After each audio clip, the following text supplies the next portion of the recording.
We're looking at lines of evidence again today. I've responded to this channel before and I'll probably do so again. One thing I want to comment on before I get into this is I'm still annoyed that I missed this little thing when I responded to this channel the first time. Japanese and Chinese are very similar languages. I've been annoyed about this ever since. Japanese and Chinese are not similar languages. Now, I assumed what was meant was that Japanese and Chinese were similar in the sense of being in the same language family. So similar in the way that, for example, Indo-European languages are similar, sharing a great deal of similar history, some similar elements of syntax, some or many similar words coming from the common ancestor. I don't know a lot about Chinese or Japanese. This is just not my thing. I did know about the Chinese tonality and that Japanese doesn't have that, but I thought, stranger things have happened than features like that finding their way into languages. I've looked into this. It's happened in a couple of Tibetan languages, so it is a thing. But no, as it turns out, the Chinese languages and Japanese are in completely different language families. Chinese is Sino-Tibetan and Japanese is Japonic. They have basically nothing in common. And ever since I put out that video, I've been annoyed at myself for not just Googling that when I had the chance. Oh well, I guess there's always another video, so I can always do something like this. Alright, that's enough of the old video, on to the new one. The origin of morality is one of the most compelling lines of evidence for the existence of God. The next 6 minutes will show you why. It's a 7-minute video. I guess the 7th minute doesn't count. Maybe whoever wrote this thinks the last minute is just useless. It's 11:30 a.m. No, it is not. You're sitting at your desk. Oh, and that's me, is it? A slim, in-shape black man in a suit? Yes, that's correct. Just counting the minutes until lunch at noon. Not only is your stomach grumbling with hunger, you're especially motivated because today you brought leftover ribeye steak for lunch. What? What makes you think that I would ever have leftover ribeye steak? Are you out of your mind? Look, I don't care how many steaks you barbecue for me. There's not going to be steak left over the next day. You clearly don't know me. Okay, I lied. I don't eat barbecue steak. I live in the future, damn it. Only microwaved. Noon finally strikes and you make your way to the lunchroom. Wait, who's that guy? That's not the same guy. That is not me. I am a suave black man. Look at me. Look at me. Okay, I want the other guy back. But when you open the fridge, the box of steak is nowhere to be found. You turn to see if anybody set it out. Okay, that also is not me. You're telling me all these different people are me. That's obviously not true. Frankly, I think this gaslighting says a lot about your character.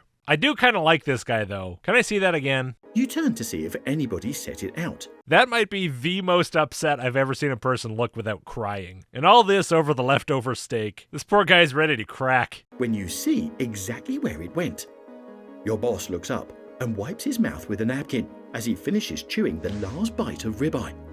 Hey, that was mine, you inform him. Okay, that guy's Asian. Come on, now what have I been, a black guy, 2 white guys, and an Asian guy? Look, I don't mean to get political here, right? I don't want to turn this into a thing about race swapping in film. But how am I supposed to follow the story when you race swap characters every 5 seconds? Oh, I didn't know, he counters. Where does Stubble go?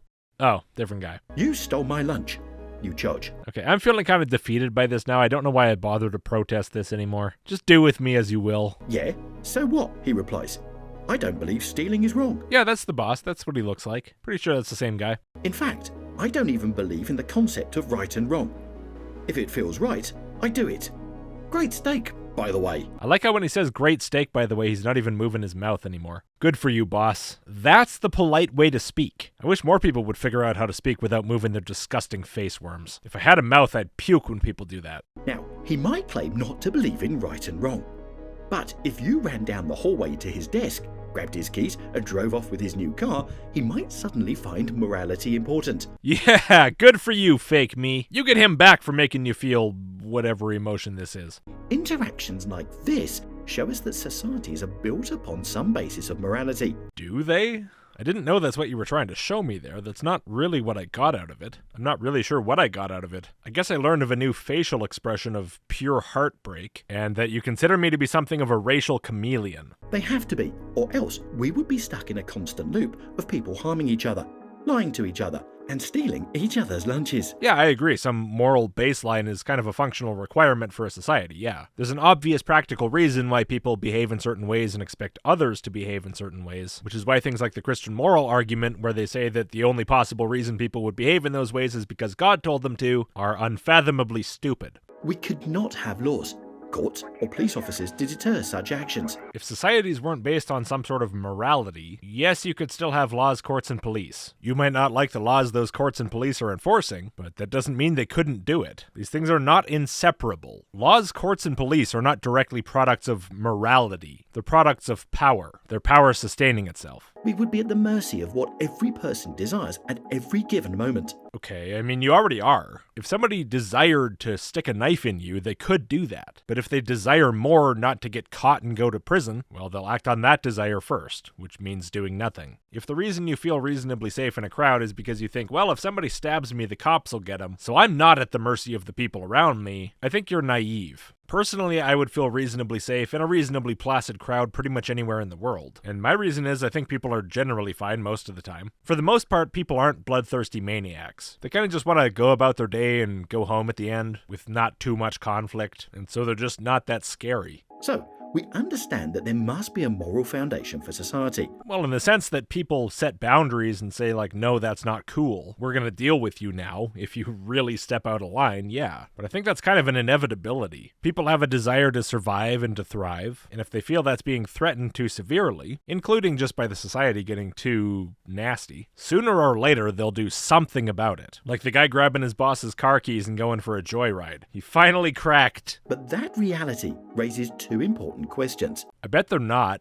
First, what is right and what is wrong? You want to talk about it? Draw some mutual boundaries here? We can do that. You mentioned laws and courts and police as like the manifestations of morality, so I guess you think that whatever's illegal is immoral? I don't agree, but I guess we can start there and see where we get. It's obvious that some things fit into the category of right, and others into the category of wrong. Well, yeah, it feels obvious because you got raised in a society that told you this one's right and this one's wrong. If you got raised in a different culture, it'd be obvious to you that a different one's right and a different one's wrong. None of it seems very objective. Just sort of, it feels obvious. I feel it in my heart. That's subjective morality. But what actions go in which category? I don't know. What are your priorities with society? You seem to want a society where people aren't constantly stealing lunches, harming each other, lying, and stealing from purses, and where people help the sick or the disabled. Judging from what you've said and your stock footage, I'm guessing that's kind of in the right ballpark. So probably for you, what's going to be moral are going to be things that get society closer to that vision, and what's going to be immoral are things that get society further away from that vision. There you go. Pretty easy.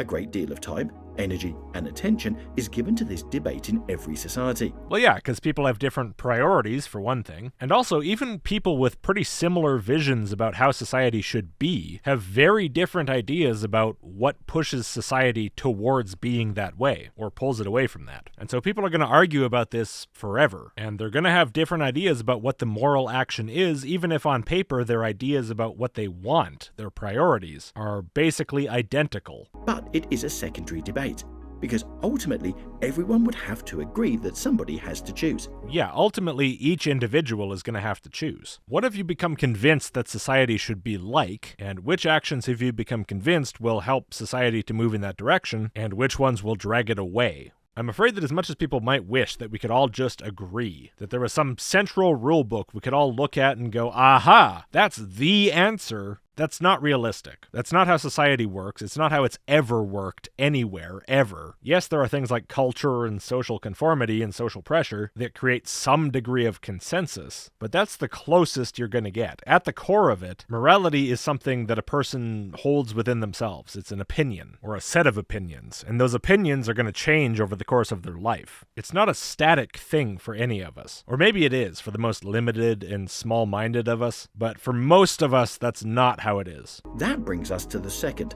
and far more important question. Who gets to decide what's right and what's wrong? Everybody. I mean, you can go to the president or the pope and say, Mr. President, Mr. Pope, please tell me what's right or what's wrong. Please tell me from the Constitution or the law or the Bible. Yeah, well, at the end of the day, that's just some guy telling you what he thinks. He's just as much just some guy as you are. If he gets what he thinks out of the Bible, well, for one thing, that's just a pile of paper, whether you like it or not. But for another thing, it's a pile of paper that, just like most piles of paper, is open to interpretation. And if I take that same pile of paper, I can give you the opposite answer from whatever he gave you. Now, if you want, go ahead. Listen to the president. Listen to the Pope. Ultimately, it's still up to you, because you're going to have to decide if you're going to implement what the president or the Pope said into your own morality. No matter how slavishly, unquestioningly devoted and obedient you are, it's still you making the decision at the end of the day. In other words, where does morality come from? The human mind. There are two potential answers. No, there are shitloads of potential answers. I'm just telling you what the actual answer is. Let's start first with the atheist.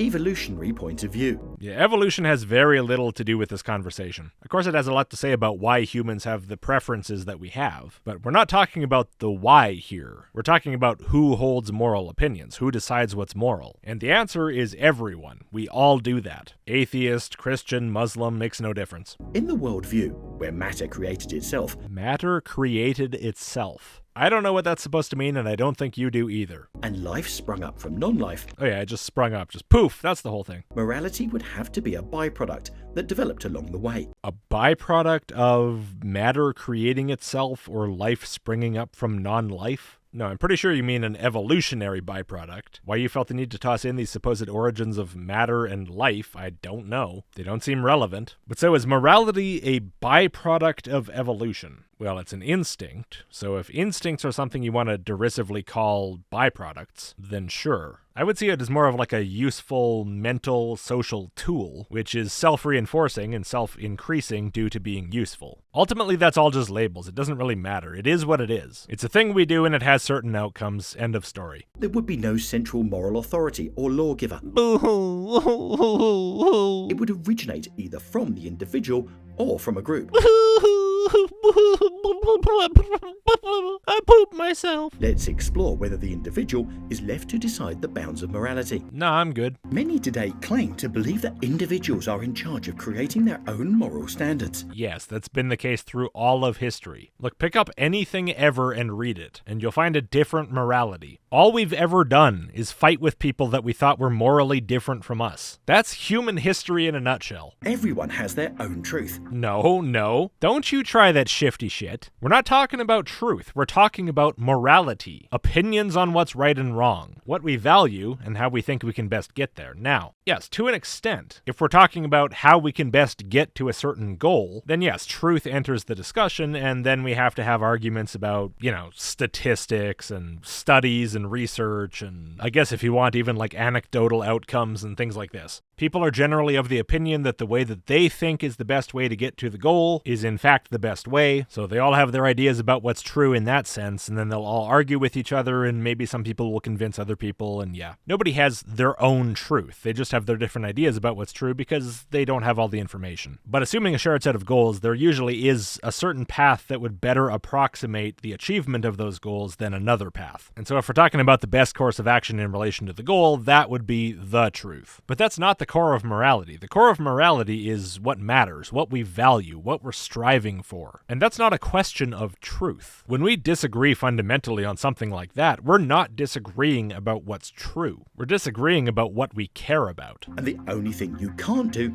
is force your truth on somebody else. Please stop saying your truth. It's ridiculous. Talking as if people have separate individual truths is irritating. But as far as forcing someone to accept your opinion of what's true, what do you mean force? I mean, yeah, it's a bad idea if somebody thinks, my idea about how we should behave in our society is the one that will most efficiently get us to the achievement of goal X. Then yeah, it's a better idea to have a conversation about that and try to convince them that no, in fact, there's a better way to do this, or maybe some sort of other concern that should be considered. Maybe this is causing a problem in some other area. It's a better idea to talk than to force them to do it a different way, because then they're just going to pick up a weapon and fight you. You can do it. Like, if you're physically capable, then you're physically capable. It just doesn't seem very smart. But why would that be wrong? It's wrong because I don't consider it acceptable. I won't accept you using violence or the threat of violence to coerce me into believing what you believe. Not that I think it's possible anyway. If you hold a gun to my head, I might say I believe what you believe, but I won't. Anyhow, if you have a serious disagreement with this, if you think this is the right thing to do, come to my house and force me. Let's see how it goes. We'll sort it out the same way everyone's always sorted everything out. There you go, morality. What What if one individual says their moral code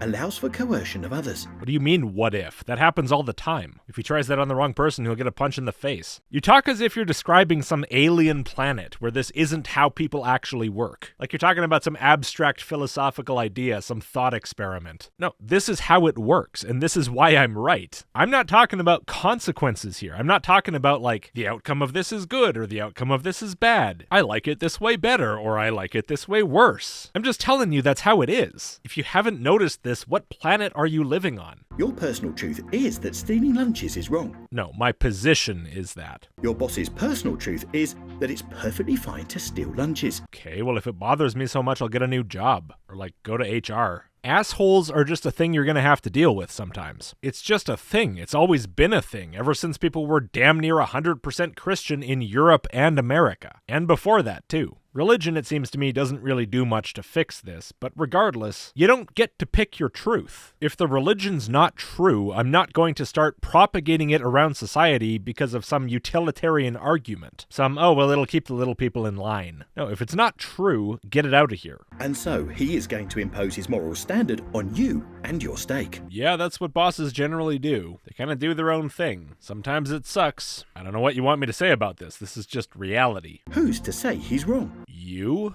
Maybe some of your coworkers, too. Maybe you can do something about it. Maybe you can have a strike. Maybe you can put a laxative in one of the meals in the fridge. For YouTube purposes, that's a joke. I don't know, man, but if you think he's wrong, then you're the one who can say he's wrong. Is that not enough for you? What do you need, your dad to come in and belt him for you? Christ, grow up. It's the office, not the playground. Assert yourself. At some point, diametrically opposed moralities will clash. Yeah.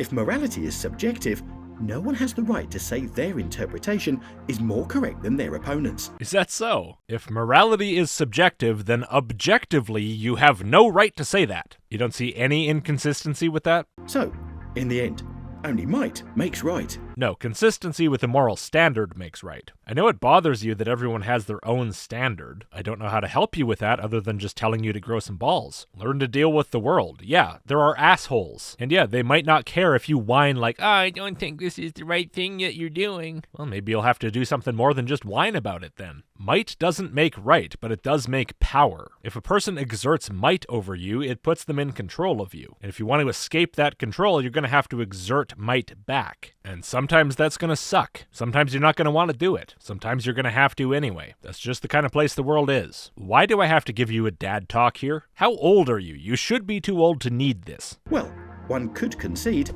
morality is subjective so long as you don't violate someone else's rights. It sounds like an incoherent statement. I don't even know what you're trying to say. But why do they have rights? Rights are asserted, they're demanded, they're fought for. You have the rights that you insist you have, the ones you're willing to put something on the line for. Rights aren't given. They don't come from the government or from your boss. They come from you saying enough is enough. You're not going to prevent me from doing this, or you're not going to force me to do that. Do your worst. I don't care. If you cross the line, it's not because I let you. And why should anyone else respect those rights? Fear of the consequences. Why would that be a good thing? I don't care if it's a good thing. Reality is not defined by what's a good thing. I'm telling you that is the thing. Feel about it however you want. I don't care. One could even argue that the trampling of other people's rights is a net good. Yeah, argue whatever you want. I have no interest in trying to physically stop you from saying this, so go ahead. If survival of the fittest rules, one individual dominating others strengthens the group by pushing the weakest aside. I don't understand how that's supposed to strengthen a group, but regardless, yeah, argue whatever you want. As we've seen before, though, you have no idea what survival of the fittest means. So whatever it is exactly that you're arguing here is probably really, really dumb. But is that the kind of world we want to live in? No, not especially, which is why history is full of endless wars of people fighting for their freedom against some oppressive group. So that as well seems to line up with how I'm saying this works. Obviously, the individual cannot be the arbiter of truth. The individual isn't the arbiter of truth. Reality is the arbiter of truth. But regardless, we're not talking about reality. We're talking about human interaction. And in human interaction, if you want to act like another human is the arbiter of truth, you can. It's perfectly feasible. It's a thing you can do. You can think about people that way. But getting back to the point, which is not who dictates the truth about reality, but rather who dictates how people have to interact with each other, the answer is still each person. That's how it is, and if you don't like that world, complain more. Knock yourself out. Others will argue that individuals can't dictate truth, but cultures can. More and more, we're just shifting over from what is moral to what is true, as if these are the same. You probably think it's subtle. It's not. Morality, in this argument, is little more than the set of rules a society agrees to abide by. Yep, the broad social understanding of what is and isn't moral is exactly that, yes. This is why you get people in all sorts of different countries insisting on all sorts of different morality. Because in the big picture, it's just a product of history and culture, which ultimately, of course, still varies at the individual level, but there are broad trends. As mankind evolved to live in community with each other, they began to agree to respect certain rights each other have. And that's how morals developed. Many will claim. When you say people evolved to do this, I'm pretty sure you mean actual evolution, like biological evolution, because that's what you were talking about in the love video and the language video. And I want to make it clear that when we're talking about cultures, we're talking about cultures. We're not talking about biological evolution. But yeah, in different societies, people have drawn different boundaries with each other about what they will and won't tolerate. And in many cases, they've also put this off onto their gods or their spirits or their ancestors or whatever. They have these ideas about what you should and shouldn't do, and they say, the gods don't want you to do this. But ultimately, it's just people saying do this and don't do that. The person with the power tries to assert control over the rest, whether the person is a politician or an elder or a priest, and maybe it works for a long time, maybe it doesn't. At some point it falls apart, or there's a revolution and a new order is put in place, new moral ideas, new ideas about what the gods demand that you do or don't do. It's all very tedious and everybody's probably a little bit sick of it, but we just keep on doing it anyway. But what about Nazi Germany? Nice segue. I'm gonna use that when I'm at some social event talking about some random thing like, yeah, so I put in this new range hood, and I think it's a really good range hood. It's pretty quiet. Let me turn it on.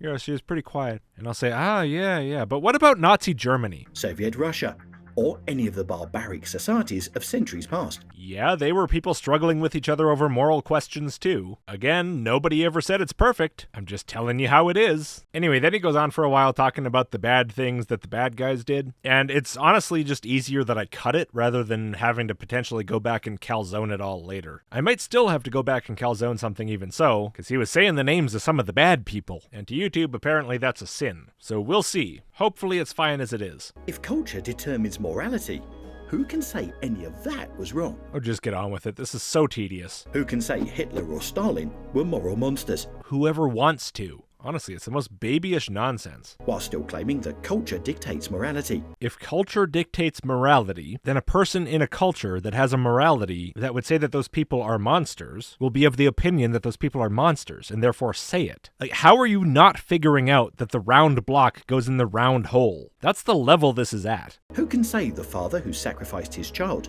in an attempt to ensure a more bountiful harvest was morally reprehensible? The Christians who come to massacre his entire society? Look, I get it. I'm not on board with the child sacrifice, okay? The Aztecs? Pfft, thumbs down. Not a fan. I'm just saying, what am I saying? Man, you know what I just realized? I don't care about this enough to figure out what I'm trying to say. Just get on with it. No.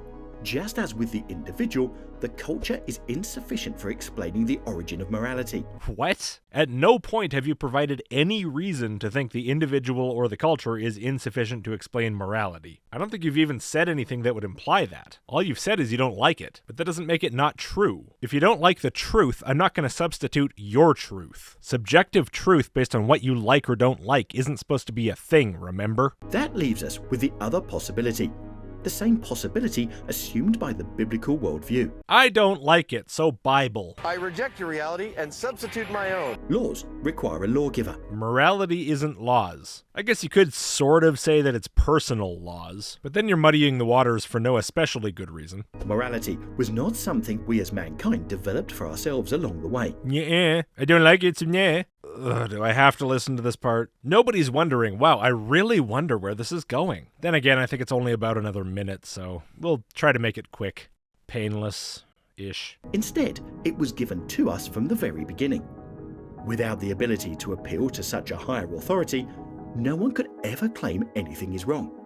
It would be too equally biased, unauthoritative parties claiming authority over the other. Yeah, which seems to match reality. I see that crap every day, including between religious people. But with God as the lawgiver, who draws clear, immovable lines of right and wrong, we can know which actions are moral and which actions are immoral. Okay, so you can get cultural agreement. Again, that's culture. I believe the Bible. I also believe the Bible. The Bible says the 10 Commandments. Oh, good. We both believe the 10 Commandments. Now we cannot do the 10 Commandments things at each other. That's culture. An impartial ruler had to give us the basic standards for what is right and what is wrong. Right, but it makes no difference whether that's true. If two people believe that's what happened, and they believe the supposed words of the supposed God mean the same thing, then they agree because of their culture. Whether the God's there or not doesn't mean a thing. It doesn't change anything. The God isn't having an effect. It's all still based on the changeable cultural opinions of those humans, on their individual understanding of the world that they got from their upbringing and their experiences. Your boss stealing your steak would be wrong,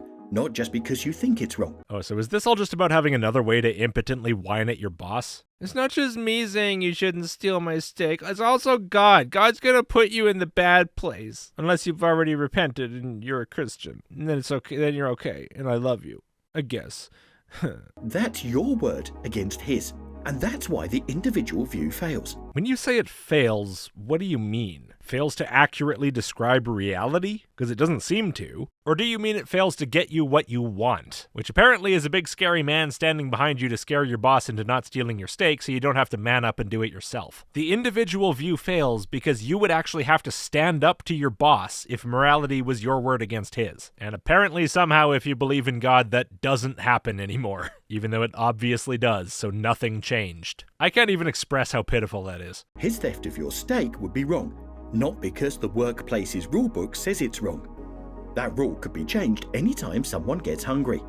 That's why the cultural view fails. Again, by fails, you don't mean it fails to describe reality, because of course it does. Your workplace does have a rule book, for example. And that is how issues like this are resolved in the workplace, by looking at the rule book. But no, the cultural view fails because, but maybe someday if I bring in my steak, then my boss will get hungry and then convince the HR people to change the rule book, and then he'll eat my steak and it'll be okay according to the rules. And then what'll happen? How will I defend myself without the rule book? Just indescribable fearfulness and weakness. It's sickening. Instead, such theft is wrong because there is a universal, moral standard that governs all mankind. Yeah, whatever. Seconds till the end. Let's go. The moral law argument for the existence of a theistic God goes like this. Wait, for the existence of God? Have you been trying to argue for the existence of God this whole time? All I've got is that you're scared of what will happen if people don't believe in one, and so you want people to believe in one. Nothing in this video so far has addressed the question of whether God actually exists. Nothing whatsoever.